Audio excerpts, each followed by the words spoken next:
3 Mongrel Mob members have avoided prison after taking part in a violent gang-related attack that took place in broad daylight at a busy Rotorua roundabout.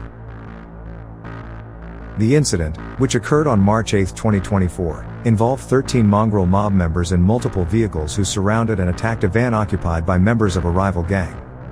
The confrontation, known as the Rotorua Roundabout Attack, took place at a busy Rotorua roundabout, shocking onlookers and causing collateral damage to innocent bystanders. According to the court, some Mongrel Mob members were armed, while others used their fists or hurled glass bottles at the victims. Phones, money, and car keys were forcibly taken. In an attempt to flee, the targeted vehicle reversed and collided with the car of an elderly couple, who were not involved in the incident but ended up caught in the chaos and had their vehicle damaged. 3 men, Tepu Rungi, Haki Taiti Thompson, and Nathan Simon, were the only ones charged in connection with the attack. All 3 were initially facing serious charges, including participation in an organized criminal group and assault. However, those charges were withdrawn, and the trio ultimately pleaded guilty to a joint charge of aggravated robbery. During sentencing in the Rotorua District Court, judge opted not to send the men to prison.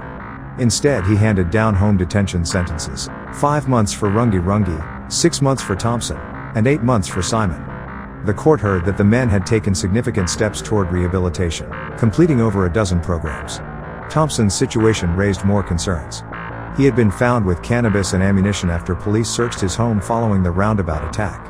He also admitted to foiling his electronic ankle monitor by wrapping it in tin foil, a tactic used to interfere with GPS signals. Judge expressed concern about whether Thompson's efforts to change were sincere, but ultimately chose to give him a second chance, noting that it would be up to Thompson to prove he was serious about rehabilitation. Crown prosecutor described the incident as a brazen and deliberate act of gang-related violence that took place in broad daylight on a busy public road, putting not only rival gang members but also innocent bystanders at serious risk. He strongly argued that all 3 men should have received prison sentences, emphasizing the severity of the attack, the number of people involved, and the calculated nature of the offending. He further expressed concern about the men's ongoing loyalty to the Mongrel Mob, stating that despite their claims of rehabilitation, their continued association with the gang significantly undermined the credibility and likely success of their efforts to change. He questioned whether genuine reform was possible without a complete severance from gang life, warning that without it, a return to criminal behavior was highly probable. Judge told the men that their efforts to reform would likely be unsuccessful if they continued associating with the gang. He ordered corrections to monitor their progress closely and provide updates every 3 months, with a specific request to check for any future tampering of electronic monitoring devices.